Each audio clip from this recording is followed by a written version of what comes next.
사랑합니다. 저는 앞선 본문 말씀 가지고 그리스도인들은 그 몸을 가지고 무엇을 해도 다 가한 사람이다 라고 말씀을 드렸습니다. 그리스도께서 그 피로 우리의 모든 죄를 영원토록 속죄하셨기 때문입니다. 그런 그리스도인이지만 그리스도인은 행동 기준 두 가지를 가진다고 했습니다. 모든 것이 가하지만 모든 것이 유익하지 않을 수 있다. 모든 것이 가하지만 내가 어떤 일에 완전히 매여버릴 수도 있다. 그러니 이 두 가지 기준을 냉철한 마음을 가지고 잘 살펴 행동하는 것이 중요하다. 결혼이라는 관점에서도 마찬가지입니다. 결혼을 하든 안 하든 그게 중요한 게 아닙니다. 하나님께 영광을 돌리고 사느냐가 중요하다라고 말씀을 드렸어요. 결혼을 했으면 어떻게 할까요? 어떻게 하나님께 영광을 돌릴까요? 배우자 서로에게 의무를 다하는 것이 하나님께 영광을 돌리는 것이다 라고 말씀을 드렸습니다. 3주가 지났는데요, 배우자 서로에게 의무를 다하셨습니까? 성적인 의무도 다하셨습니까? 그래서 참 가정에서 하나님께 영광을 돌리셨습니까? 이 긴장을 가지고 우리 가정이 늘 천국 같은 가정, 의무를 다하는 가정 되시기를 간절히 바랍니다. 바울은 계속해서 말합니다. 내가 결혼하지 아니하는 자들과 과부들에게 명령한다. 과부에게만 했겠습니까? 호라비들에게도 함께 했을 겁니다. 그러니까 이런 겁니다.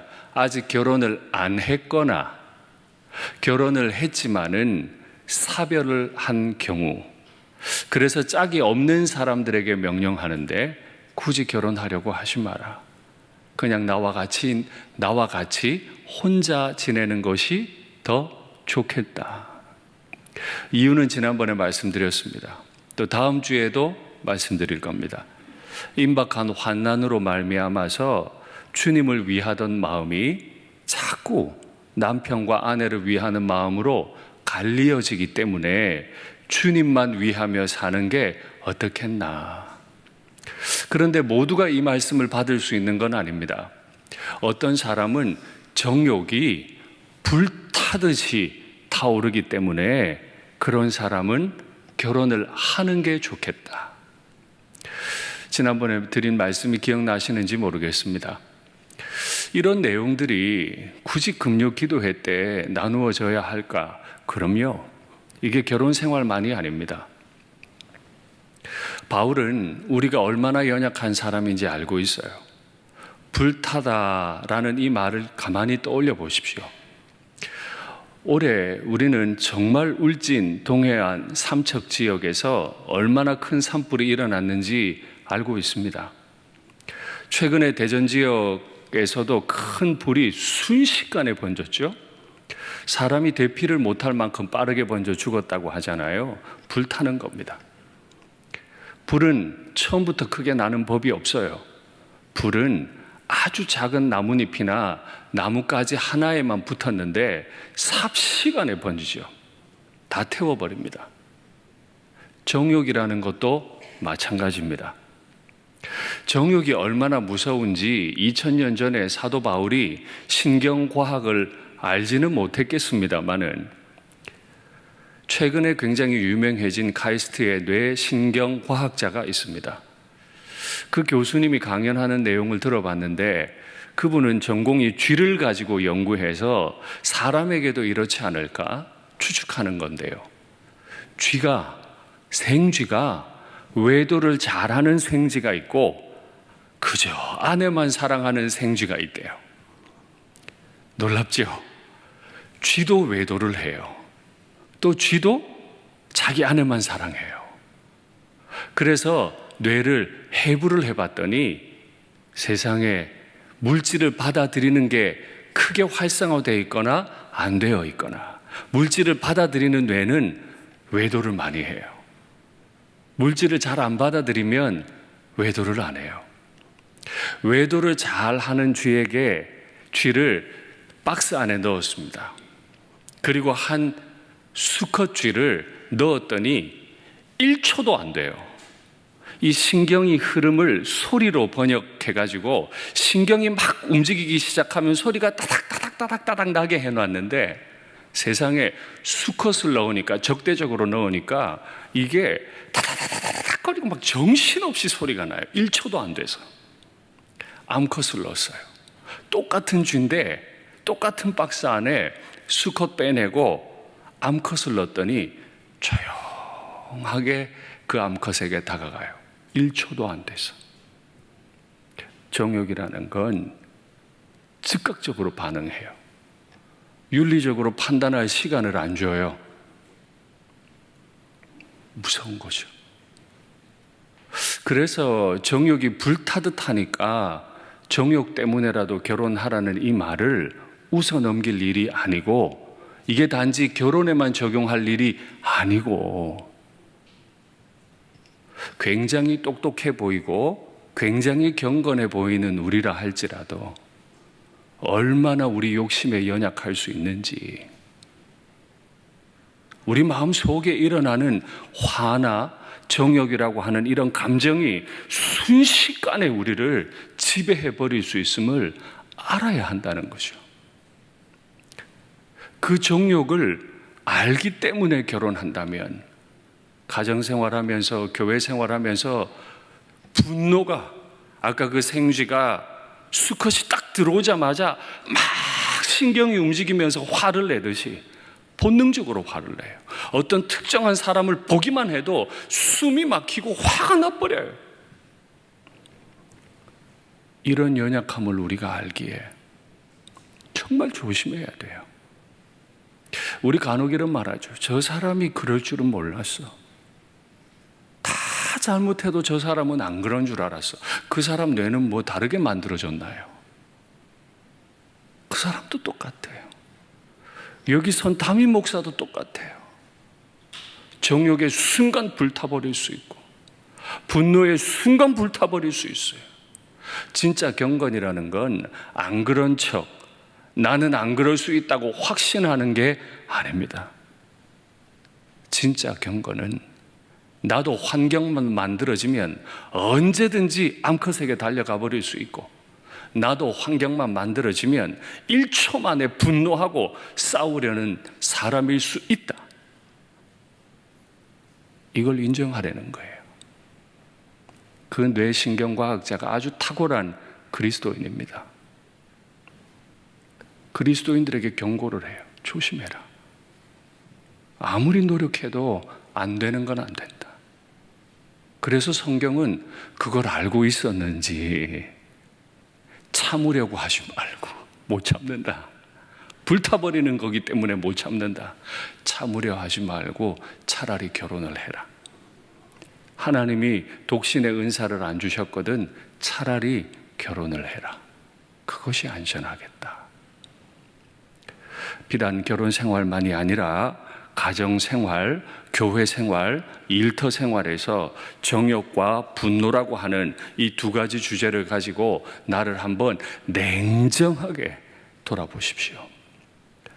사도 바울은 8절, 9절에서 결혼하지 않은 사람들이나 과부 혹은 호라비에 관한 교훈을 준 다음에 10절, 11절에는 그리스도인 부부에 관한 명령을 줍니다.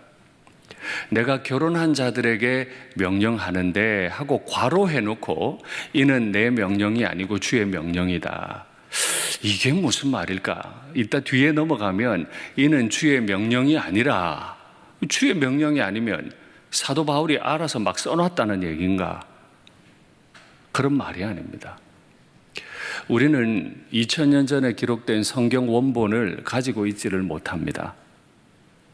원본은 다 잃어버리고 불타버렸어요. 사본들만 남아있는데 사본이 대략 6,000개 정도 됩니다. 굉장히 많죠.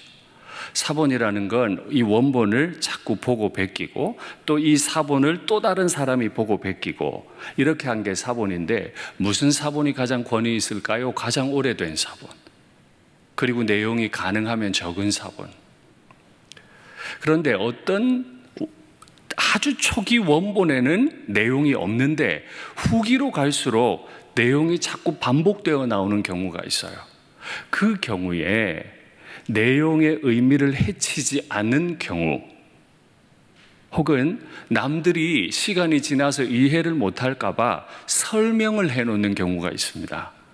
그럴 때는 지금 현대 성경에서 편집할 때 괄호를 넣어서 글을 써줘요. 이 말은 초기 사본에는 없는데 시간이 조금 지난 후 기록된 사본에는 내용이 동일하게 들어가 있을 때 기록해 놓은 겁니다. 자, 그러면 결혼한 자들에게 사도 바울이 지금 명령을 주는데, 이는 주의 명령이라 한 것은 특별하게 이것에 대해 명령하셨다는 게 아니고 결혼한 자들에게 이미 율법에 주신 명령이 있다는 거예요. 우리 주 예수님께서 바울이 이 성경을 기록할 때 따로 명령을 주셨다는 말이 아니고 그 이전에 예수님께서 공생애 때 이미 주신 명령이 있다는 뜻입니다. 예수님은 결혼한 자들에게 어떤 명령을 주셨죠? 이혼하지 말라는 거예요. 아내는 그 남편에게서 갈라지지 말고 남편은 아내를 버리지 말라. 여기 갈라지다와 버리다 하는 말은 헬라어 단어로는 다르지만 늘 같이 사용되던, 서로 다른 모양을 가졌으나 같은 의미를 가진 단어입니다. 그러니까 남편도 아내 버리지 말고 아내도 남편 버리지 마. 그리스도인 부부에게 준 명령입니다. 결혼을 했니? 이혼할 생각하지 마. 주께서 명령하셨죠. 남자가 부모를 떠나 여자와 한 몸을 이루라. 이것에 대해서 우리 주님께서는 하나님이 남자와 여자를 짝지어 놓았기 때문에 절대 사람이 나눌 수 없다. 결혼은 신적인 행동이에요. 살다 보면 안 맞는 때가 있죠. 아무리 그리스도인 부부여도 투닥투닥거리고 티격태격하다가 아이고 뭐 이 여자 아니면 없나, 이 남자 아니면 없나, 갈라서 그냥. 세상에 이혼이 얼마나 많은데 우리도 그냥 갈라서 싸울 바에 갈라서는 게 좋겠어? 그러면 안 된다는 거예요. 주의 영광을 위하겠다는 그리스도인들이 이 명령 하나 안 지키고 어떻게 주의 명령을 따른다는 말입니까? 남편과 아내가 서로 좀 사랑하고 연합하는 일을 못해서야 그가 교회를 어떻게 섬기고 어떻게 이 세상을 섬긴다는 말입니까? 그러니 이혼하지 말라는 거예요. 그런데 고린도 교회 안에 이혼을 입에 자꾸 담는 남자들은 말할 것도 없고 여자들도 생겨나기 시작했어요. 그리스 문화는요, 유대 문화와 달라요. 유대 문화에서는 절대 여자들은 남자들에게 이혼을 선포 못해요. 할 때는 아주 제한된, 하나 정도 예를 들어 보자면 남편이 이교 종교에 빠졌을 때, 예를 들면 바울 같은 경우 유대교 신자다가 유대교를 버리고 그리스도교로 간 경우 아내가 남편에게 파혼을 선언할 수 있습니다. 하나님을 섬기기 위해서 그렇습니다. 남편이 직업을 몰랐는데 나중에 보니까 짐승을 죽이고 피를 내서 가죽 세공하는 무두장이인 걸 뒤늦게 알았을 경우 파혼을 선언할 수 있어요. 이런 구체적인 것 외에는 유대 문화에서 여자는 남자에게 이혼 선언 못 하는데요, 헬라 문화는 달라요. 헬라 문화는 남자도 아내에게 이혼을 선포해버리고 여자도 남편에게 이혼을 선포할 수 있어요. 그런 문화 속에서 나고 자랐어요. 친구들이 다 그렇게 살아요. 그런데 내가 예수님을 믿었어요. 우리 두 부부가 교회 생활을 하는데 뭐가 잘 안 맞아. 남편도 자꾸 갈라서고 싶은 마음이 생겨요. 본 게 그거니까. 아내도 자꾸 그런 마음이 생겨. 그럼 갈라서 이렇게 살 거면 해서는 안 된다는 거예요. 우리가 주를 위해 갈라서겠습니다. 그런 말은 있을 수가 없죠. 주의 계명 하나를 어기고 어떻게 다른 계명을 세웁니까? 형제들과 다투고 어떻게 아름다운 교회를 세웁니까? 다투지 말라 명령하셨는데 어떻게 다투고 교회를 섬깁니까? 그건 말도 안 되는 소리인 거예요. 그리스도인 부부에게 이혼하지 말라 하셨으면 죽더라도 지켜야 되는 명령이에요. 제가 지금 과장해서 한 표현입니다. 예외가 아마 있을 수 있을 겁니다. 그리스도인 부부였는데 남편이든 아내든 어떤 변심에 의해 남편과 아내를 자꾸 살해 의도를 가지고 접근하는 경우, 사람이 죽어버리면 결혼이 유지가 될 수 없죠. 그럴 때는 죽기 전에 아마 파혼이 가능할지도 모르겠습니다. 기독교 윤리상 그렇습니다. 그러나 정말 그런 경우가 아니라면, 마음이 안 맞고 서로 이해가 안 되고 접근 방식이 다르고 성격이 다르다는 이유로 그리스도인들은 이혼할 수 없다. 12절부터 16절까지는 두 부부 중에 한 사람은 그리스도인이고 한 사람이 그리스도인이 아닌 경우에 대해서 가르칩니다. 내가 남은 자들에 대해 말하겠다. 이는 주의 명령이 아니다. 이는 주의 명령이 아닌 이유는, 율법은 모두가 하나님의 백성임을 전제로 하고 명령합니다. 예수님도 이 율법을 해석하신 거기 때문에 다 그리스도인임을 전제로 하고 설명하셨어요.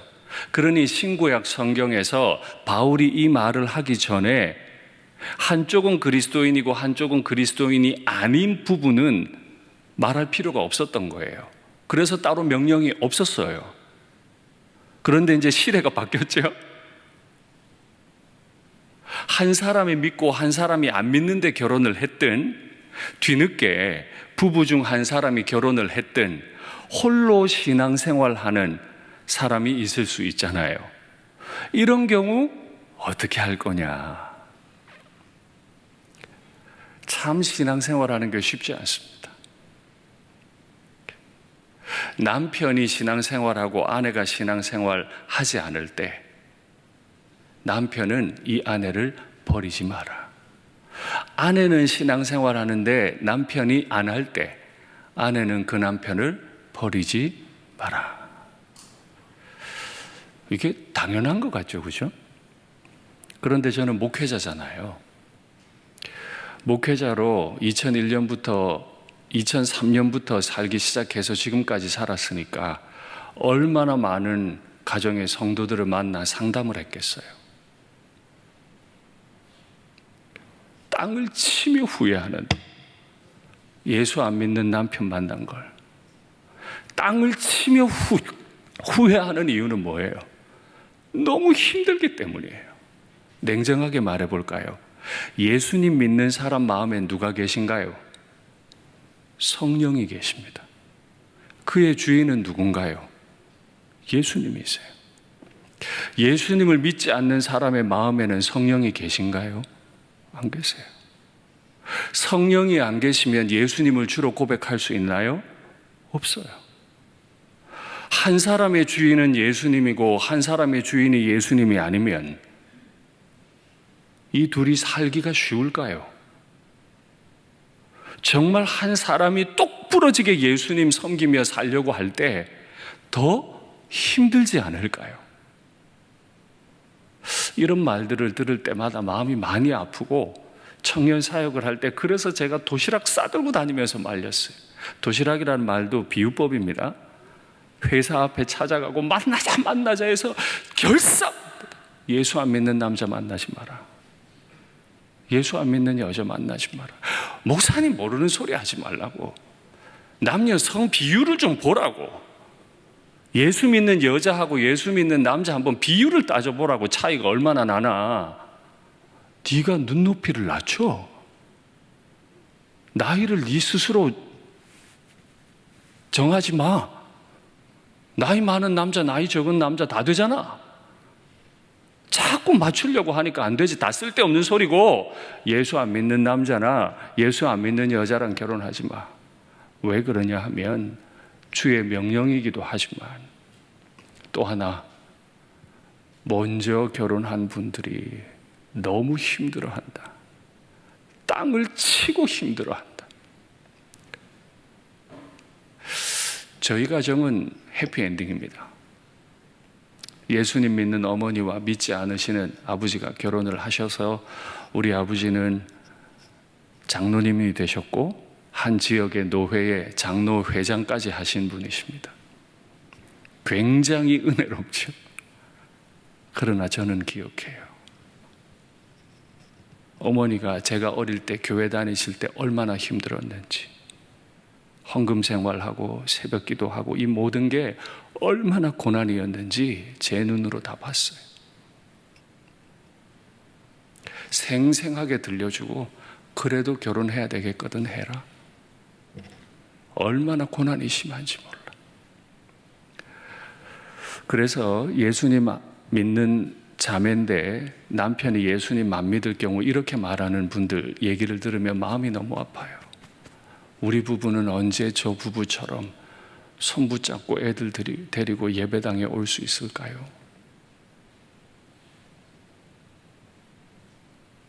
얼마나 사무치는 말이에요. 목회하며 신방하며 얼마나 많이 그런 말 들었는지 몰라. 그러니 마음에 이렇게 생각할 수 있죠.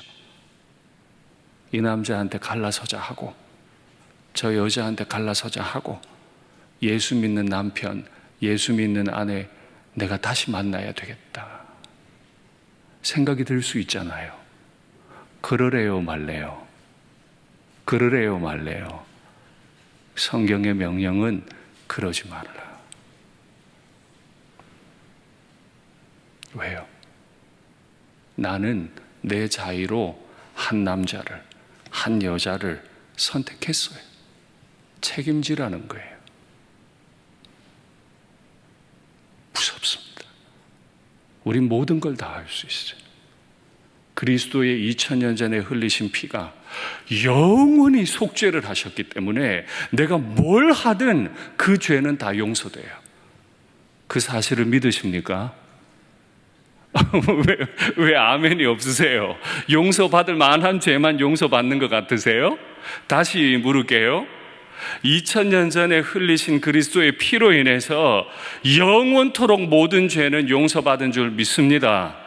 아멘. 그렇다고 해서 마음대로 행동할 수는 없다는 거예요.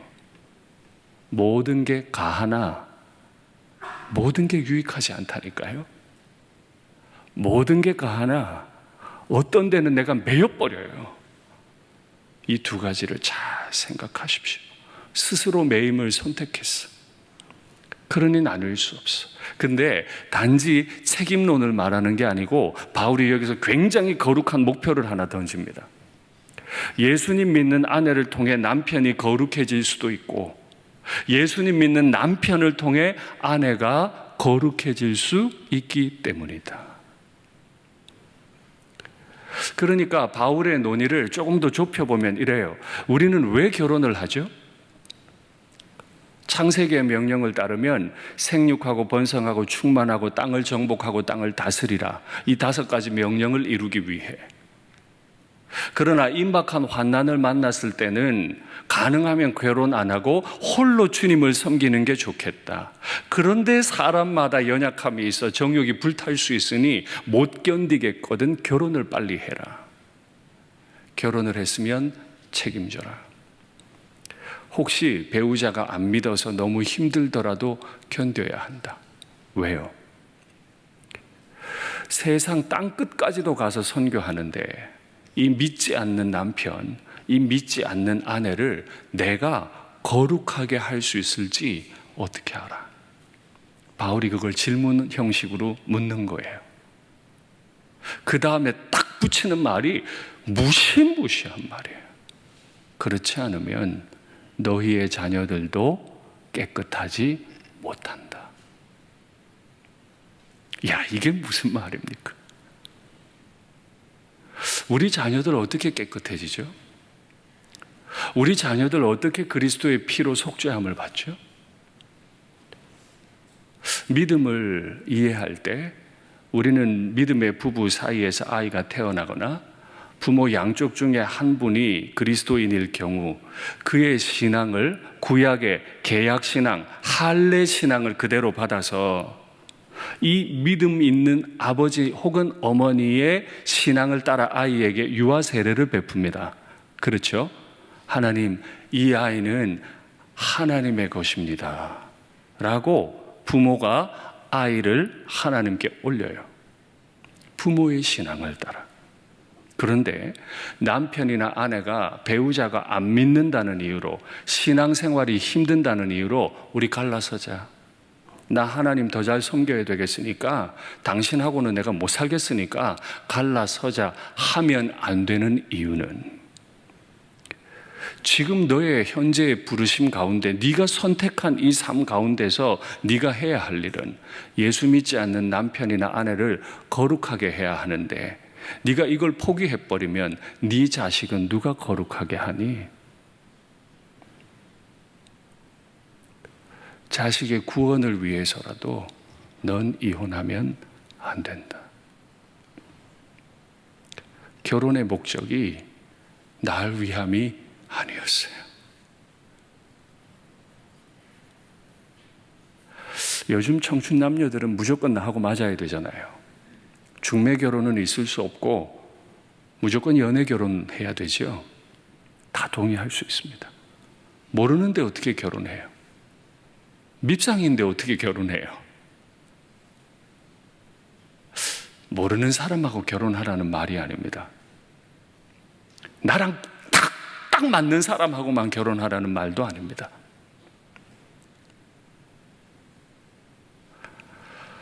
결혼의 목적은 나한테 잘 맞는 사람 만나서 알콩달콩 행복하게 살려는 게 아닙니다. 성경 어디에도 그런 말이 없습니다.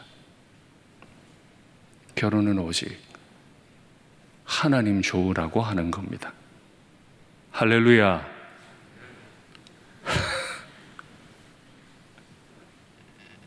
다시 말할 테니까 신앙 고백 정확하게 하세요. 살든지 죽든지 무엇을 하든지 먹든지 마시든지 무엇을 하든지 우린 다 주의 영광을 위하잖아요. 그럼 결혼은 아닌가요? 결혼만큼은 내가 알콩달콩 하려고. 다시요. 결혼을 하는 목적은 주님 좋으라고 하는 것인 줄 믿습니다. 아멘. 우리 부부의 현재 이게 적용되어야 하고 우리 자녀들이 이걸 배워야 해요. 이게 안 되니까 맞는 사람 기다린다고, 어느 정도 재정의 여력을 갖춘 사람 기다리느라고 다 놓쳐. 믿음의 부모들도 심각합니다. 예수 잘 믿어도 경제적 능력 없으면 안 볼라 그래. 내 앞에 데려오지 마라. 의사, 변호사, 사자가 붙으면 예수 안 믿어도 아이고 뭐 나중에 네가 전도하면 되지. 선교하는 마음으로 데리고 와봐. 다 넘어져요. 다 넘어져. 그러니 자녀들이 거룩해지질 않아. 부모들이 정신 바짝 차리고 하나님 좋으라고 살고 하나님 좋으라고 결혼 생활하는 모습을 안 보이니까 자식들이 하나님을 의식하질 않아. 다 자기 좋은 대로 말해. 생육하고 번성하고 땅에 충만해서 정복하고 다스리라는 이 명령은 하면 안 되는 말이에요.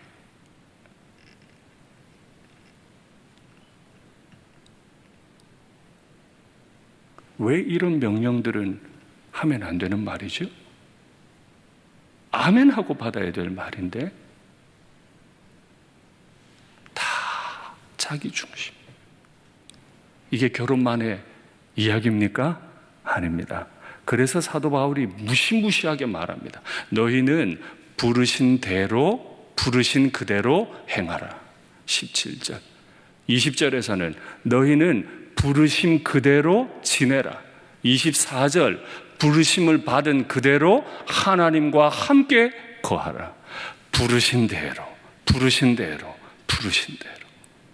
지금 사도 바울을 통해 이 성경을 딱 받는 그 순간 너의 부르심이 아직 결혼을 안 했니?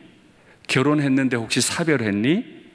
혹은 그리스도인 부분이, 혹은 한 사람만 예수 믿고 한 사람은 안 믿는 부분이, 네가 어떤 형편에 지금 있든 너는 그 자리가 부르신 자리인 줄 알고 부르신 그대로 행해라. 막 울고 싶지 않으세요? 담임 목사야, 내가 너 그 자리 불렀다. 부르신 그대로 행해. 어떤 직분자야, 내가 너 부른 거야. 내가 너 불렀으니 부르신 그대로 행해.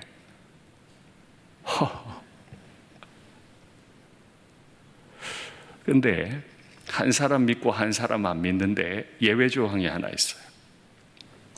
안 믿는 남편이나 안 믿는 아내가 믿는 배우자에게 우리 갈라섭시다 이러면 갈라서래요. 왜요? 그때 안 갈라서면 주님을 섬길 수가 없게 돼요. 배우자에게 충실해야 되는데 배우자가 하나님을 못 섬기게 해요. 싸우다 안 되겠으니까 이제 갈라서자. 너는 네 하나님한테로 가. 그러면 갈라설 수 있다. 이때도 목표는 뭐예요? 속 시원해지려고? 저 화상 더 이상 안 봐도 돼서? 아니고 하나님을 선택하기 위해서. 나 편하자고 아니고 하나님 섬기기 위해서. 근데 그 뒤에 아주 애매한 말이 하나 붙어 있어요. 그러나 하나님은 화평 중에 너희를 부르셨느니라. 갈라짐과 화평은 전혀 다른 개념이죠. 그 사이에 그러나, 갈라지자면 갈라지거라. 예수 안 믿는 배우자가 예수 믿는 배우자에게 갈라지자고 선언하거든 하나님을 선택하기 위해 갈라질 수 있다. 그런데 얘들아, 하나님은 화평 가운데서 너희를 불렀어. 이게 오늘 중요한 기준입니다. 가정에서 하나님을 섬기기 원하십니까? 교회에서 하나님을 섬기기 원하십니까? 결혼해서 섬기기 원하십니까? 결혼 안 하고 섬기기 원하십니까? 이거 하나 꼭 기억하십시오. 우리는 정욕과 분노의 종이 되는 건 1초 만에 종이 된다. 냉정하게 생각해 보세요. 보기 싫은 사람 보기만 해도 보는 순간부터 답답하잖아요. 길거리 지나가는 여성을 보는 순간 음욕이 일어나 버리잖아요. 그런 우리가 어떻게 가정생활, 교회생활 하라고요? 하나님은 화평 중에 너희를 불렀다. 화평을 깨고 교회를 세운다? 화평을 깨고 하나님을 섬긴다? 화평을 깨고 선교하고 전도한다? 있을 수 없는 일이라. 그래서 교인들이 교회 안에서 절대 지으면 안 되는 죄가 화평을 깨는 거예요. 다투는 거예요. 있을 수 없는 일이에요. 바울은 여기서 멈추지 않아요. 제가 지난주에 말씀드렸지만 바울은 에베소서에서 남편과 아내, 부모와 자식 얘기하다가 갑자기 나는 지금 교회에 관해 말하는 중이다 이렇게 말한다고 말씀드렸죠. 갑자기 이 문제를 할례와 무할례로 끌고 가요. 네가 할례자냐? 할례 아닌 자가 되려고 하지 마라. 네가 무할례자냐? 할례 받으려고도 하지 마라. 왜요? 부르신 그대로. 네가 할례자 상태로 부름을 받았든 할례가 없는 상태로 부름을 받았든 부르신 그대로 행하면 돼. 굳이 환경을 바꾸고 조건을 바꾸려고 하지 마. 누구 빼버리면, 누구 갈아치우면 다 될 것 같죠? 안 된다고요. 부르신 그대로, 부르신 그대로. 바울이 정리해요. 할례나 무할례나 아무것도 아니로되. 진짜 할례가 아무것도 아닙니까? 무할례가 아무것도 아닙니까? 아닙니다. 죽고 사는 문제였죠. 근데 할례나 무할례는 아무것도 아니고 우리가 왜 할례 받아? 하나님의 계명을 지킬 따름이라.